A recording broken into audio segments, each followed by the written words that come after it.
I actually started the company for really one reason, which was to be able to pick the team that I played on. You're either humble or you will be humbled. Everyone talks about the exit. When I talk about an exit, I mean the exit from a business, like it's the finish line. Build the company, close the deal, walk away. But the hardest thing about selling a company isn't the negotiation. It's figuring out who you are when it's done and how you lead when you're still working that out. I'm Dr. Gary, and this is Leading from the Front. Mike McGrath has been on both sides of an acquisition, as the founder who sold, as the executive who stayed, and as the buyer who walked into a team that didn't choose him. He built the Charge Group from 0 to 2.5 million in annual revenue, sold it to Husk in 2019, spent 5 years inside that organization, leading sales, growth, and acquisitions. And when Husk merged with another company, Mike decided to leave. He went on to acquire Legacy Media in 2024 and once again became the CEO. That's a lot of transitions in a short amount of time. In this episode, we use his experience to get into what those transitions actually demand of a leader, what it costs to follow after you've led, what it takes to earn trust from a team you've inherited, and what most leaders get wrong about the human side of an acquisition. Full disclosure, Mike is also my son. I may be biased, actually I am biased, but his very first boss trained him very well, his mother. So as people look at us, Mike, you and I, they look at our names, they say Mike McGrath and Dr. Gary, but what they don't know is that I have the same last name as you, which is not a coincidence, I don't think. True. Because you're my son, and this is great timing because we're in June and it's Father's Day month, I'll say. Yes. And you're a father of 3. I'm a father of 2. And I've often said, and being a parent is the most important leadership position you will ever have. Helping our children grow up and seeing them grow and hopefully being mentally strong, physically well, taking care of themselves and contributing. You know, these are all things that we hope. And then with all that, maybe just a little bit of happiness, you know? Sure. Right. If they're on purpose, it's joy. I've seen you grow over the last decade into your joy, into doing what you love to do. But I want to start with where you started in this entrepreneurial venture. You had some entrepreneurial ventures. You started a dietary company, a nutritional company. You sold it. You then went to work for the company that bought that company. You helped grow that company, and that got sold. And they said, okay, you know, with the new company, we want you to come and stay and work with us. And you said, no, I don't think so. And you went out and you bought yourself your own business. So here we have a growth as the CEO and the owner. You have the growth as an employee within another company, and then offered another employee situation. You said, no, I want to go back to the beginning, be the owner, be the CEO, be the leader, and see what I can build again. Let's go back and let people hear, though, that first kind of epiphany story when you realized that this dietary nutritional business that you started, you kind of went, oh, I think we've got something here. My wife and I, we started a couple different companies. We created an organic sports drink where we literally just looked at, you know, the Gatorades and the Powerades of the world and said, hey, you know, it really started with our kids. Like, we weren't comfortable giving this to our kids, which they didn't always love. So we went into the kitchen and made an organic version that was healthy using all natural and real ingredients. And I remember very vividly one day in the kitchen, my wife's name's Jessica. She looked at me. I think we were wrapping the bottles, you know, at 12 at midnight. She looked at me and she said, Mike, I don't think we should do this anymore. So she's the brains of our operation, and that put things in perspective. And, you know, just to kind of get us up to speed and to kind of where you segued, it was actually like really perfect timing, because I would say a couple weeks after Jess quit on me as a business partner, which was probably the best decision she's ever made. I met this registered dietitian, and he was telling me what he was doing. And he's like, yeah, you know, I coach clients, I go into companies, I do a variety of different things, and health insurance actually pays me to do it. And I said, wait a minute. So basically you were doing a lot of what Jess and I were doing, like on the coaching side, but, you know, Blue Cross, Aetna, Cigna, United Healthcare, they pay you to do this? And he said, yeah. So I don't exactly remember, Dad, when it was. It was either like an hour after that meeting, or it was the latest, it was the next day. I started working on a company called Charge, and we would go into companies, build corporate wellness programs, for employer groups, and then the insurance companies would pay us to do so. So we, over about a 3 to 3.5 year span, we amassed, 400 or 500 clients in the mid-Atlantic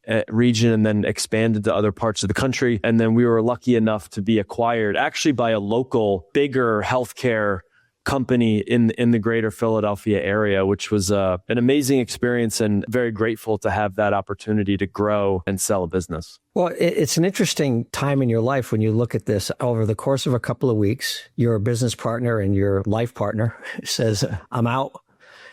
And like you said, sometimes as entrepreneurs, we will get so focused on the hard work and the small victories and the optimism that we don't want to stop. What got you to the point where you were able to accept that it's time to move on? It's different when, your spouse says it than, a team member or someone else, potentially. But for me, that was a big moment. I think I did take some time, to reflect. And I think there was multiple weeks there where, you kind of go through this, like you said, an emotional process where I don't want to sound too dramatic, but like you said, as entrepreneurs, we get very tied to what we do. I mean, there's almost like a grieving process a bit that it's like, okay, I think you really need to go introspective too. And what I like to call like going into the inner room and recognizing, I don't think this is it. And you kind of look in the mirror, and that's a tough statement to say.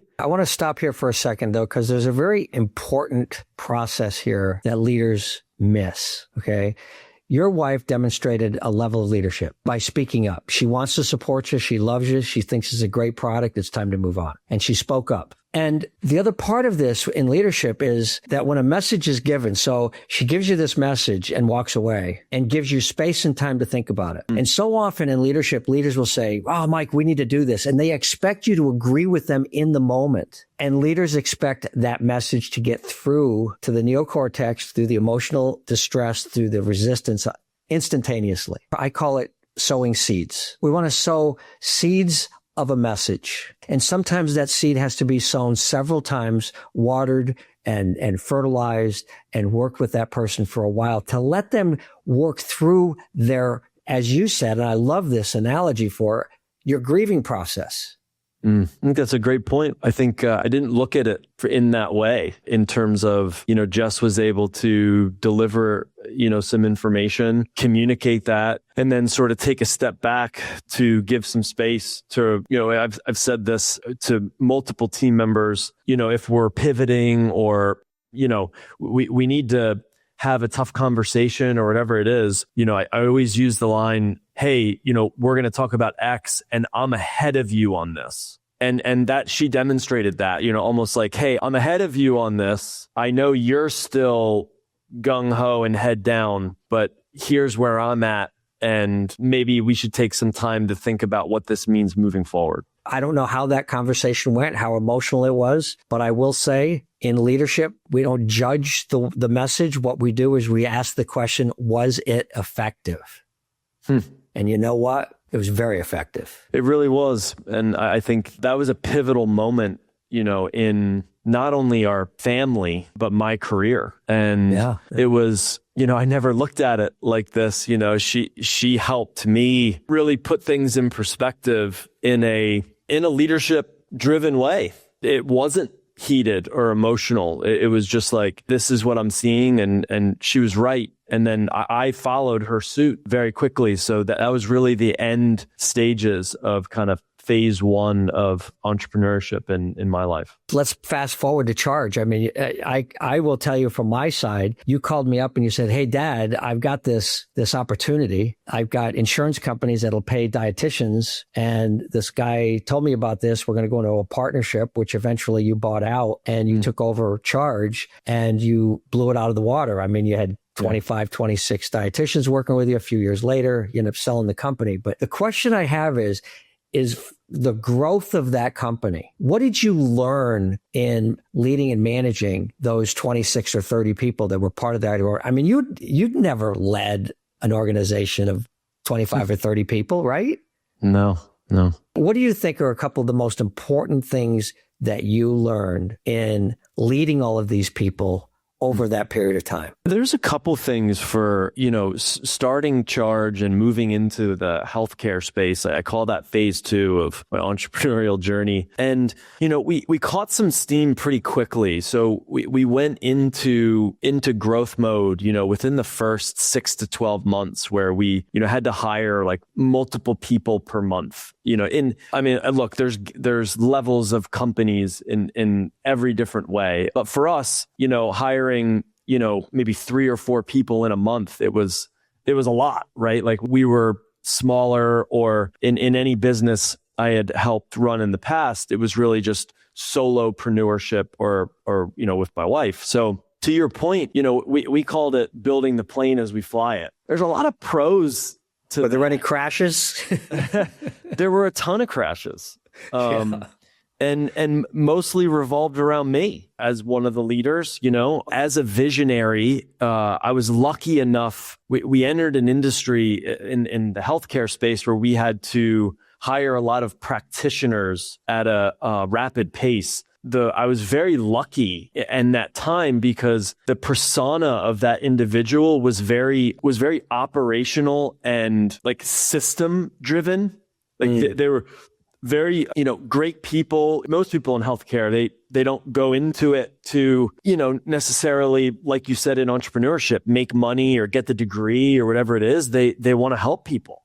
Yeah. So being a registered dietitian, you're a medical practitioner, like very organized, very thoughtful, really strong, like bedside manner in terms of connecting with their patients. But I would say that was one of the biggest things in learning is that how do you give systems to people so that they can be successful? And again, I was lucky enough to partner with so many different folks that were thinking in that way. Because to be honest, if it was just up to me, I wouldn't have been able to put like those processes together. So it's just like any other team, sports team, company, etc. Like everyone wears their role, everyone plays their position. And in that phase 2 of entrepreneurship, I was lucky enough to go into an industry where systems and processes were very important because we answered to the health insurance carriers. As you can imagine, they had standards of qualifications and things like that. So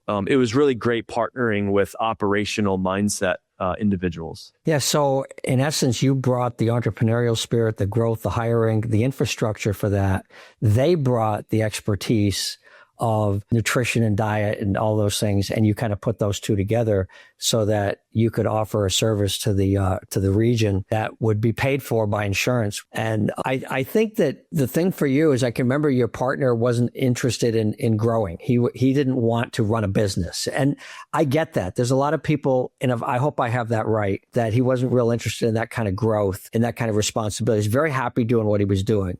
And making a good living, and didn't want all the responsibility of the finances and the employees and the taxes and the regulations and all the other people doing things, and who knows what could happen legally. So sure, you took it over and grew it. Why not just keep doing that? Why not just keep growing it? What caused you to say, I've got an opportunity here to sell the company and go to work for another company, which is what you did, Husk. How did you come to that decision? Yes, again, it's funny. It's one of the most cliche statements we have as humans is everything happens for a reason. So I preface that with it was great. Our acquirer, we were already sort of strategic partners.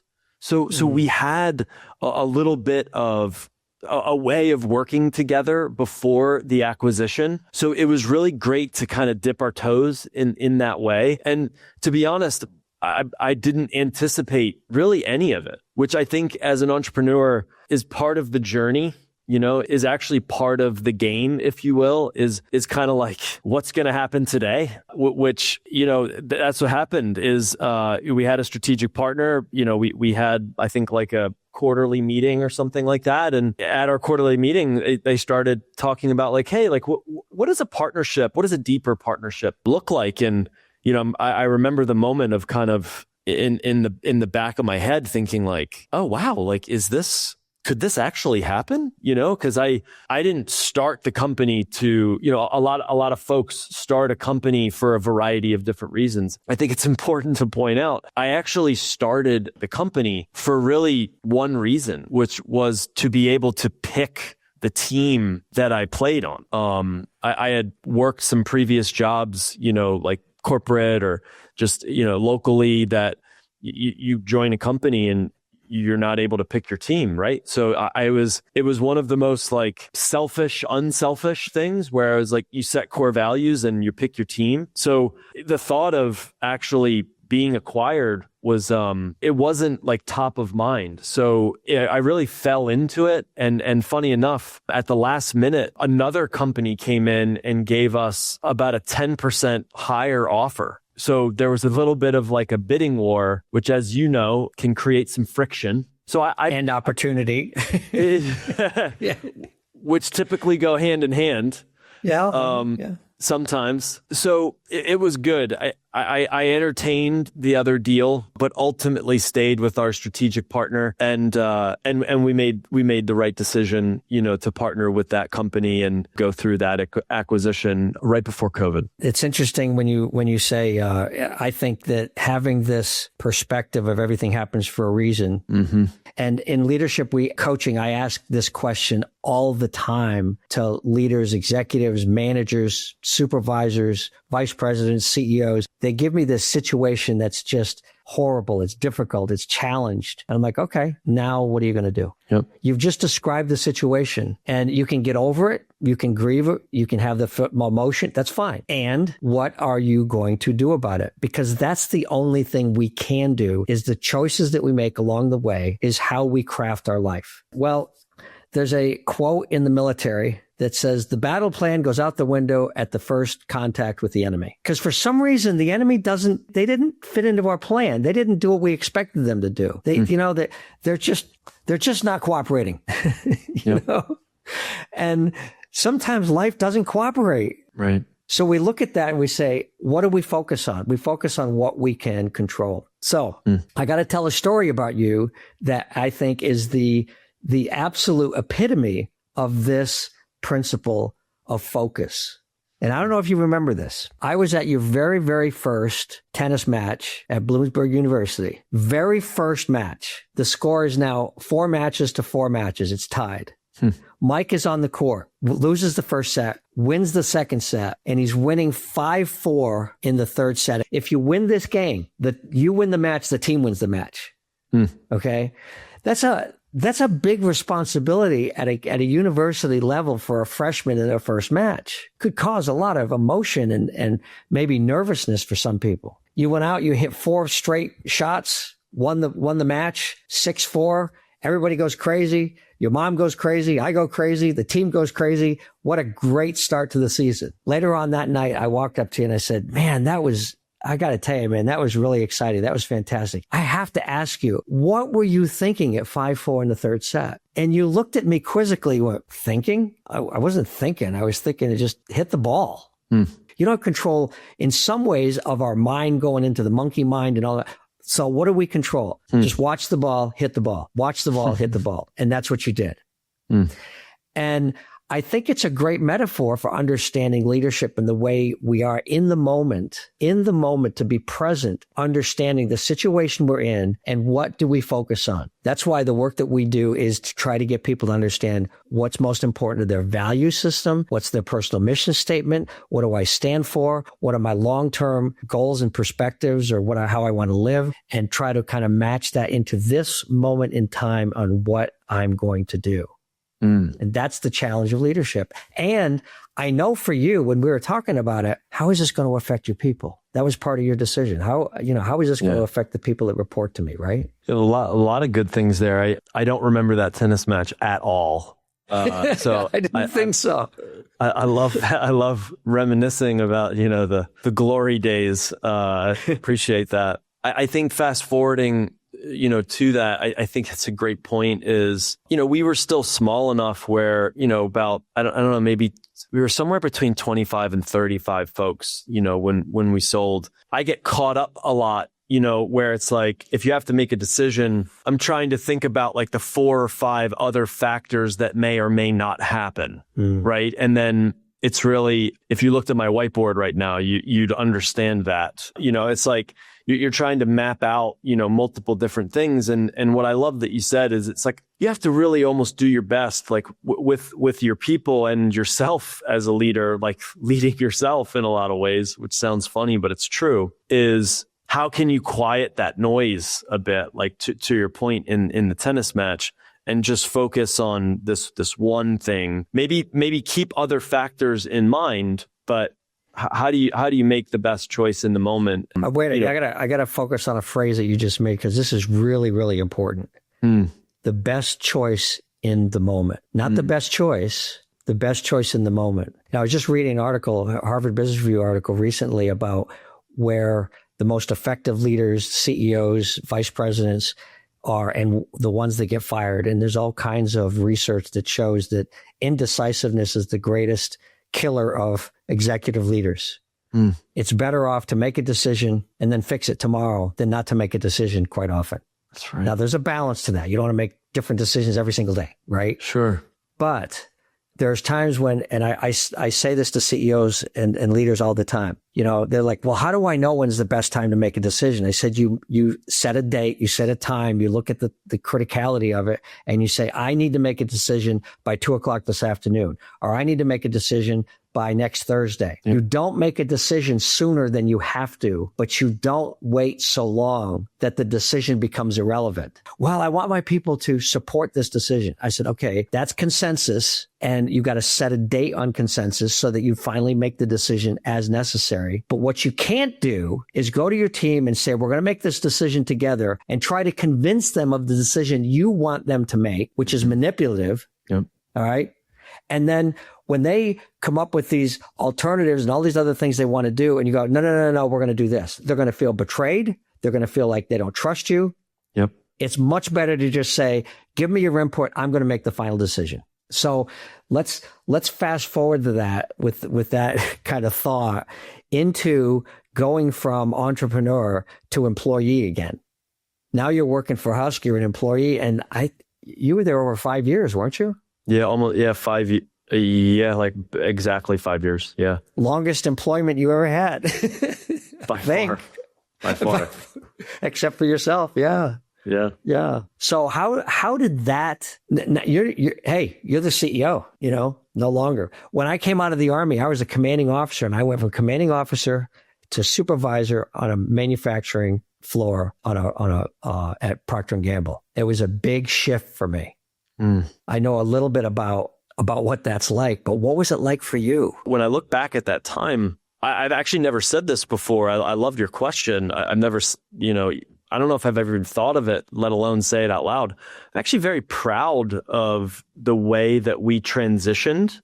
I was lucky enough at our parent company, which was called Husk, to actually help shepherd and guide and acquire other companies. So I was on the other side of the table. So, we were acquired, and then we were going out and acquiring other businesses. And I saw firsthand other founders like really struggle with the transition. And I'm looking back, I'm actually, again, like quite proud and grateful for the opportunity, because I really instantly locked into team member mode, It's very interesting, Dad. Like I don't need to be the one making the decision in the room. It's not something that is like innately, I don't want to say like egotistical, but like I don't need that. It's not a core value of mine. Like, well, I know you don't want to label yourself this way, but this is what I see in Mike.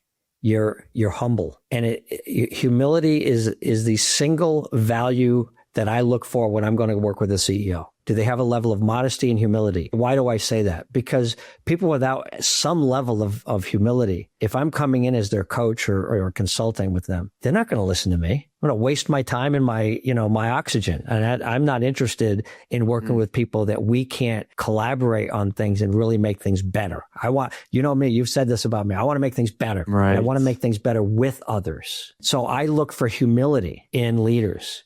And you're just describing how you made that transition from CEO to employee because you're able to put your ego aside and you want to have some ego, all right? Because you have to have some confidence in yourself, but at the same time with humility. And I use the principle of confident doubt. It's one of my favorite oxymorons.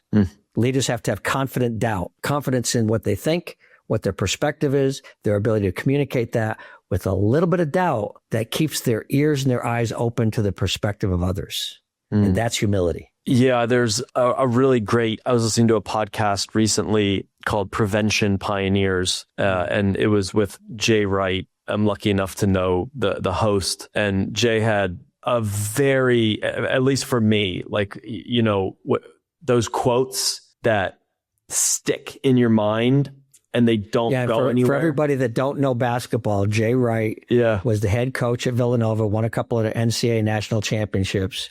And his approach, his team approach to these young men and these basketball teams was very unique and something we can all learn from. Yeah, I mean, one of the best, at least in my era, one of the best coaches and leaders I've ever seen. But he had this amazing quote where it's one of those things where it's so simplistic, but it just, when it just digs into your inner core. He said, "You're either humble or you will be humbled." Yes. And, it was only, I don't know, 3 or 4 months ago, but it changed my life because to your point, I appreciate your introspective nature and your read on me is I agree. I think I jumped in with humility and I said, hey, I don't need to be the main voice in the room. Now I like having a voice, I like being a part. I like being on the field and having, an impact on the game, but I don't need to be calling all the shots. And just that put things to a whole new level. Cause I think if we go within that, I think there's things that we have naturally that whatever it is, whether it's connection with people or you're really good at a certain subject or, public speaking or whatever it is. And then you're always uncovering the next level of it in a lot of ways. And as a leader and as a business owner, I was I'm strong, I'm humble, I'm confident. And even over the last 6 to 12 months, it's I